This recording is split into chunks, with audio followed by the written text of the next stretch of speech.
Je m'appelle Lucie, j'ai 24 ans et je suis illustratrice et créatrice de contenu sous le pseudonyme de Jaune Citron 8300.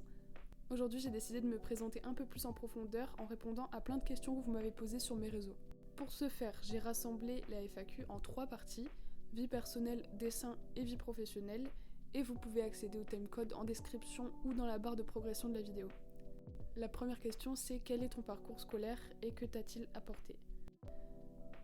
Alors, j'ai eu un début de scolarité hyper classique, jusqu'en fin collège, j'étais très bonne élève, mais ensuite j'ai commencé à décrocher complètement de ma scolarité, ça devenait très compliqué avec les profs et mes notes baissaient drastiquement. Je crée Jaune Citron 8300, c'est mon compte Instagram, et je poste quelques dessins si je me souviens bien. Donc en 3ème, je veux arrêter l'école, j'avais pas forcément de plan en tête. J'envisageais peut-être de faire du théâtre parce que c'était ma passion. Mais sinon, je pensais à faire un bac pro et les profs ont refusé cette option. Donc je finis par choisir la STD2A. C'était un petit peu un compromis parce que c'est pas une filière classique, donc c'est pas une filière générale, c'est une filière technologique qui est axée donc sur le design. Pour rejoindre la STD2A, j'ai dû aller en internat dans une autre ville que là où j'ai grandi. Là encore une fois, ça se passe super mal, même encore plus mal qu'au collège. Je rends plus mes devoirs, mais quand je les rends, j'ai quand même des notes excellentes, donc ça rattrape un petit peu ma moyenne. Je me fais quand même beaucoup d'amis et j'ai une prof super qui m'accompagne et avec qui j'ai créé des liens forts. Encore aujourd'hui, on est en contact d'ailleurs. Mais à cause d'éléments extérieurs à moi, je dois déménager à Bordeaux et donc quitter mon lycée avant la terminale. Comme j'ai une très mauvaise moyenne, je ne suis plus acceptée dans un autre lycée à moins de redoubler et de changer de filière. Mais on finit par me trouver une place dans un lycée adapté aux personnes en décrochage avec un emploi du temps réduit. Et il y avait une filière STD2A. Mais il y avait le Covid en même temps, donc le bac est passé en contrôle continu. Et malheureusement, c'était vraiment pas bénéfique pour moi parce que j'avais des trop mauvaises notes. Je pensais pas avoir le bac, les profs non plus, et pourtant j'ai quand même eu le bac parce que j'ai été rattrapée par le peu d'épreuves que j'ai passées où j'avais eu 19 et 20. Mon expérience de la STD2A, elle est du coup un petit peu faussée par ces éléments extérieurs qui ont été très négatifs. Mais sinon, il y a quand même des choses que j'ai beaucoup aimées avec du recul. Déjà, j'ai découvert le mouvement punk et ça a changé vraiment beaucoup de trucs dans mon art. Et même, j'ai adoré apprendre des choses techniques de l'industriel, genre par exemple comment colorer le plastique, comment on fait du contreplaqué, enfin des trucs très spécifiques qui étaient super intéressants. Et aussi, j'ai appris à organiser ma pensée dans la recherche. Après ça, j'avais pas du tout envie de faire d'études. Du coup, je m'inscris quand même à la fac pour avoir quelque chose à faire, mais sans vraiment d'intérêt. Je tente quelques écoles d'art au hasard et je suis refusée à toutes. Je suis prise donc en fac d'histoire de l'art alors que j'ai vraiment zéro intérêt pour l'histoire de l'art, hélas. Je m'y intéresse à peine, j'y arrive pas à suivre les cours. Et c'était encore le Covid, donc c'était en distanciel, donc j'arrête. Ça m'a pas apporté grand chose, à part peut-être du temps pour développer mon art et mes réseaux. D'ailleurs, j'ai commencé TikTok à ce moment-là, et créativement, c'était trop bien comme période pour moi. L'année d'après, je tente une école privée, et je suis prise vu que j'ai payé. Et comme c'était une école qui était dans plein de villes en France, en fait j'ai juste choisi une ville que j'ai trouvée belle, et en l'occurrence c'était Annecy. Et je vis encore les choses pareilles que dans toute ma scolarité. Et surtout, je vois que l'école s'adresse pas à des profils comme les miens. Je pars au bout de 4 mois, après avoir été contactée pour faire des illustrations dans un livre du label 619 qui m'avait trouvé sur Twitter à l'époque. Et comme il me fallait un statut d'artiste pour accepter cette commande, en fait, je me suis lancée à ce moment-là. Et j'ai été surveillante dans un collège en même temps. Comme j'avais quitté l'école, j'avais plus besoin de rester à Annecy et j'étais loin de mes proches, donc j'ai décidé de déménager à Toulouse où je connaissais des gens. Et j'ai continué ma double activité d'illustratrice et de surveillante, c'était hyper fatigant. Sachant qu'à côté de ça, je continuais de poster mes dessins sur les réseaux. Je vous ai pas encore expliqué ce que je faisais, mais du coup, aujourd'hui, je dessine 4 stickers, chacun inspiré par une saison, et je me disais que ce serait intéressant de vous montrer tout le processus. Cette vidéo, elle est en collaboration avec Rougier et Play qui m'ont envoyé 2 coffrets de gouache Linel de la marque Le Franc-Bourgeois. Le premier coffret, c'est un coffret de couleurs primaires, et le deuxième, c'est une sélection fantasy de l'artiste Paum, ou Pam, je sais pas trop comment ça se dit. J'avais jamais testé la gouache avant parce que j'ai l'habitude de faire de l'acrylique. En fait, la différence, c'est que c'est activable à l'eau. Donc si je réutilisais ma palette, je peux juste remettre de l'eau et ça me permettra de garder la même couleur si je fais des aplats. Je pense qu'il y a la possibilité aussi de travailler la peinture un peu plus comme de l'aquarelle avec beaucoup d'eau et aussi comme de l'acrylique comme je l'ai fait avec des aplats assez opaque. Ce qui est un petit peu plus pratique que l'acrylique, c'est quand même de pouvoir faire des dégradés parce que la peinture, on peut toujours la retoucher quand on veut puisqu'elle est réactivable. Là, j'avais pas de pinceau fin, donc j'ai pas trop pu faire beaucoup de détails à la gouache. Le reste, j'ai fait au crayon, vous allez voir. Pour reparler de l'école, moi j'ai pas trop envie de la citer parce que je sais que les gens ont envie de savoir, mais j'ai pas envie de lui faire de la pub. Et d'ailleurs, je dis toujours que j'ai pas fait d'études quand on me demande parce que en vrai, j'ai même pas fait 1 an de fac et j'ai fait encore moins de temps dans cette école. D'ailleurs, j'y ai pas appris grand chose, mais je me suis faite une super amie et j'ai vécu à Annecy, c'était cool. Et plus récemment, je suis revenue à Bordeaux parce que c'est une ville que j'aime, avec des gens que j'aime. J'ai été vendeuse jusqu'à arrêter complètement le travail alimentaire, non pas parce que j'en avais plus besoin, mais parce que mon handicap me le permettait plus du tout. Et ça, c'était il y a quelques mois, et maintenant je suis encore illustratrice et créatrice de contenu, et voilà. Consommes-tu des films ou séries? Si oui, peux-tu nous donner un top 3? Alors, séries pas trop, mais films vraiment beaucoup. Et mon top 3, c'est Les Aventures de Tigrou en 1, La folle journée de Ferris Bueller et Scott Pilgrim. Si tu devais partir sur une île déserte pour toujours et que tu pouvais emporter avec toi seulement une œuvre d'art, laquelle prendrais-tu? Que ce soit film, musique, peinture ou livre, etc.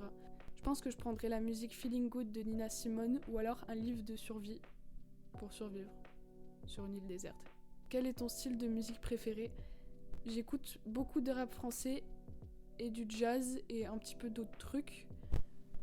J'écoute beaucoup PNL, aussi Aurora, Oudi, Rally, Youssoupha, Riles, PLK, Calogero, etc. Souhaites-tu davantage parler de ton handicap invisible dans ton art ou ton contenu à l'avenir? Alors le problème c'est que mon handicap, il impacte tellement tous les aspects de ma vie à des points inimaginables que ce serait vraiment la meilleure réponse à toutes les questions de la FAQ parce que elles sont toutes explicables d'une façon ou d'une autre par mon handicap. Et si je veux vous parler de mon quotidien, de mon travail ou de ma vie, il faudrait que j'en parle et ça expliquerait tellement de trucs. Et même si je veux continuer les vlogs et que je veux être authentique, je devrais obligatoirement en parler parce que c'est indissociable de qui je suis. Mais le problème, c'est qu'en parler explicitement, c'est s'exposer à une discrimination et au validisme que je subis déjà tous les jours, donc ce serait sûrement très violent pour moi. Donc c'est vrai que ça me fait peur et j'ai aussi besoin de me protéger. Mais par contre, mon art, il est intrinsèquement lié à mon vécu, donc j'en parle déjà d'une certaine façon et je continuerai à le faire, discrètement ou non, à travers mes dessins. Est-ce que tu arrives à bien gérer ton temps? Justement, c'est une question à laquelle je peux pas trop répondre sans parler de handicap. J'ai un rythme qui est complètement atypique et j'ai mis longtemps à l'accepter. Et d'ailleurs, cette question, elle est très vague, donc je sais pas trop de quoi on parle précisément, mais je dirais que je gère mon temps comme je peux et à ma façon. Depuis quand dessines-tu et pourquoi? Alors, je dessine depuis que je suis toute petite. J'ai fait une vidéo qui retrace plutôt bien mon parcours et mes motivations. Si vous voulez la voir, vous avez un lien en description pour y accéder. Et pour résumer, en gros, j'ai commencé à dessiner pour faire comme mon grand frère. As-tu connu des moments de doute vis-à-vis de ton art ou de tes capacités? Alors oui, j'en connais très très souvent. Et j'ai des moments où j'arrive plus à rien faire ou alors que j'aime plus du tout mon art. Mais au final, ça finit toujours par passer. Aimes-tu encore dessiner maintenant que c'est ton métier? J'aime dessiner quand je suis libre, mais sous la contrainte vraiment pas. Mais ça, on y reviendra un peu plus en détail par la suite. Donc ouais, j'aime toujours autant dessiner et ça me manque vraiment beaucoup quand j'ai pas le temps.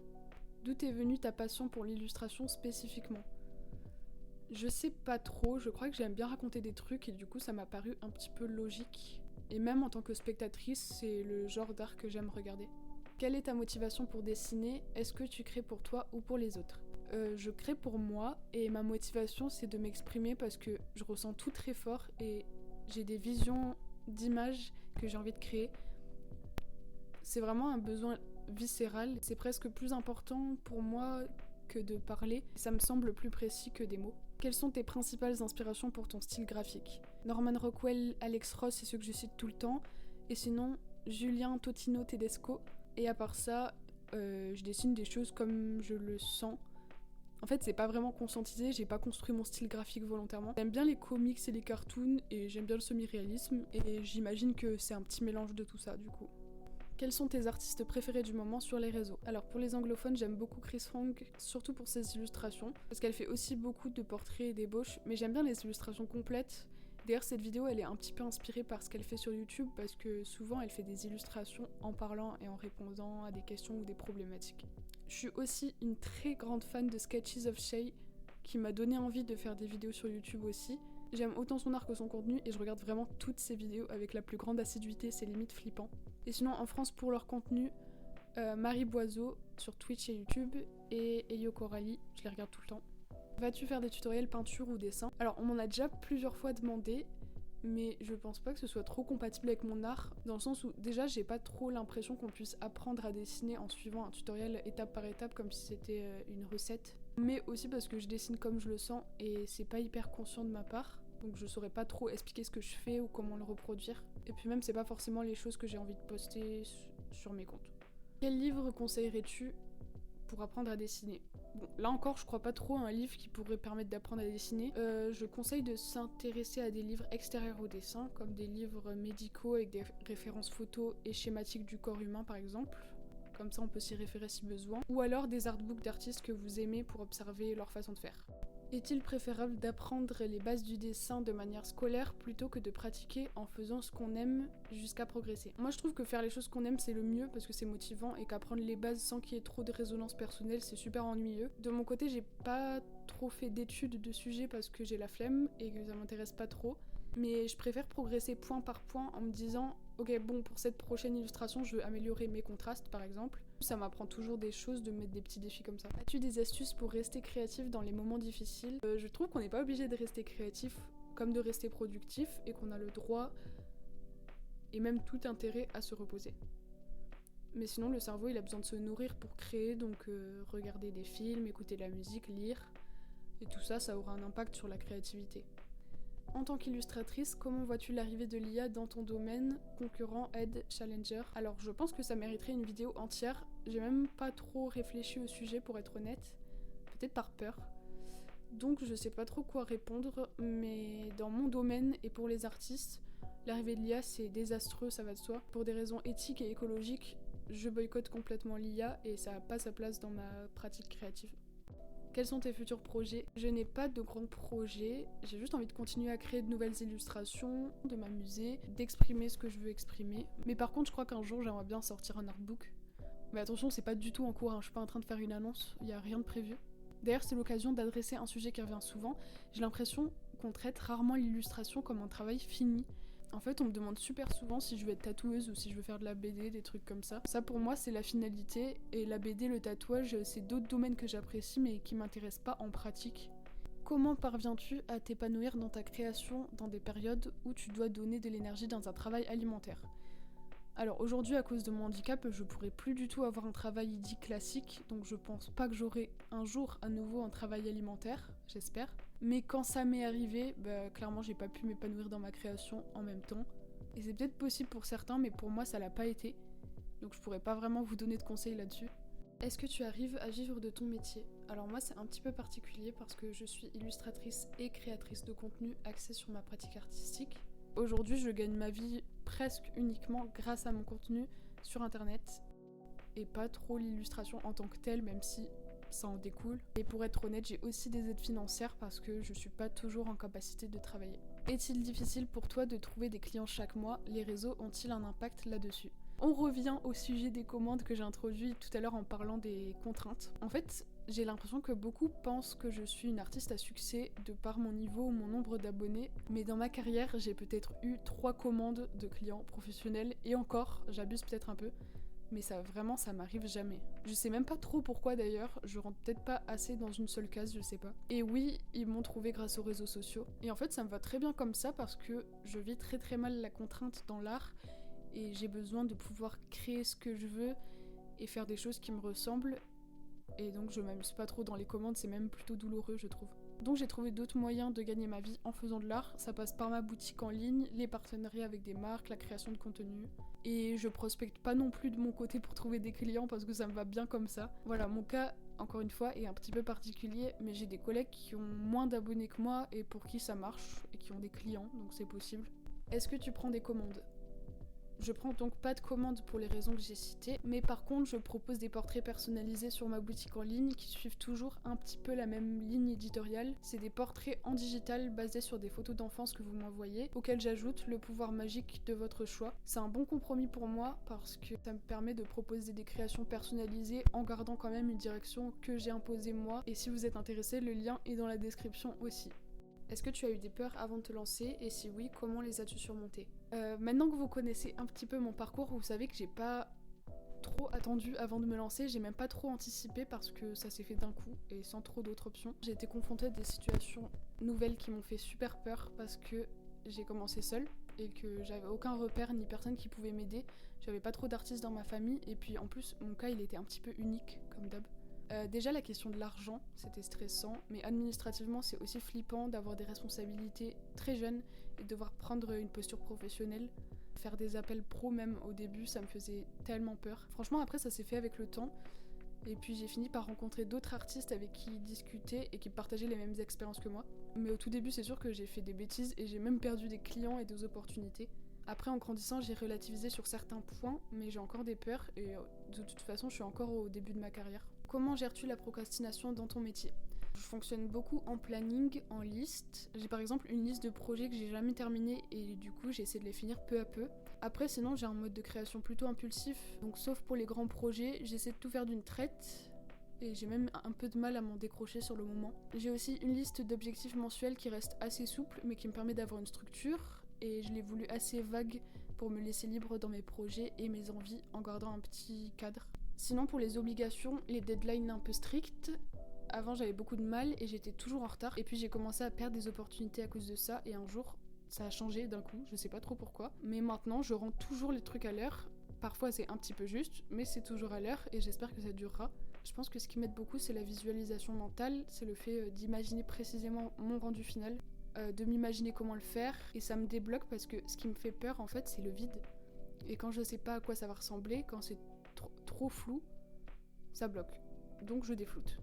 Comment te soutenir ? Alors pour me soutenir gratuitement, vous pouvez vous abonner à ma chaîne YouTube, interagir avec un j'aime ou un commentaire, activer les notifications aussi. Vous pouvez également me suivre sur Instagram et sur TikTok où je publie régulièrement. Sinon pour me soutenir financièrement, vous pouvez rejoindre le Citron Club, c'est un abonnement mensuel qui débloque des avantages exclusifs. Vous pouvez aussi acheter des prints ou des stickers sur ma boutique, ou alors commander un portrait personnalisé comme je l'ai dit tout à l'heure. Pour ces trois choses, ça se passe sur le site Ko-fi qui est dans ma description. Et d'ailleurs j'oublie souvent de le dire, mais sur Ko-fi vous avez aussi l'option de faire un petit don juste une fois avec le montant de votre choix. J'en profite donc pour remercier les membres du Citron Club, Mary, Alexia, Léna, Hermine, Noas, Lino et Manonito. Quel temps consacres-tu à ta boutique et est-ce que tu obtiens les résultats que tu espérais, revenus, fiabilité, visibilité ? Alors je passe pas tant de temps sur ma boutique, j'essaie de sortir une grosse collection par an en fin d'année et quelques articles quand je peux le reste du temps, mais je veux pas que ça devienne mon activité principale parce que pour moi le plus important c'est vraiment le dessin. C'est une partie de mes revenus parmi d'autres et ça me va. J'essaie quand même d'apporter le plus grand soin au visuel et à mes produits et même aux envois et aux services après-vente. Et je suis très présente de toute façon sur Ko-fi puisque je poste régulièrement des photos exclusives pour le Citron Club. Et si c'est la question, je pourrais pas vivre du tout uniquement de ma boutique, mais je suis contente de pouvoir proposer un petit peu de mon art à la portée de tous et toutes. Et vraiment, je saute littéralement de joie à chaque fois que je fais une vente. Prendras-tu part à de prochains événements à Bordeaux ? J'aimerais prendre part à davantage d'événements à Bordeaux, mais même partout en France en fait. Pour l'instant, j'ai rien prévu au moment où je tourne cette vidéo, surtout que les événements sont très très fatigants pour moi et je participe la plupart du temps à perte. Donc je peux pas le faire tout le temps, mais j'adore quand même pouvoir vous rencontrer et ça me touche à chaque fois trop. Et enfin la dernière question, pourquoi n'annonces pas-tu plutôt ta participation à des événements ? Du coup j'annonce ma présence dès que je peux, mais parfois les organisateurs me demandent d'annoncer à partir d'une date précise. Surtout la plupart du temps les choses s'organisent peu de temps avant l'événement en tant que tel.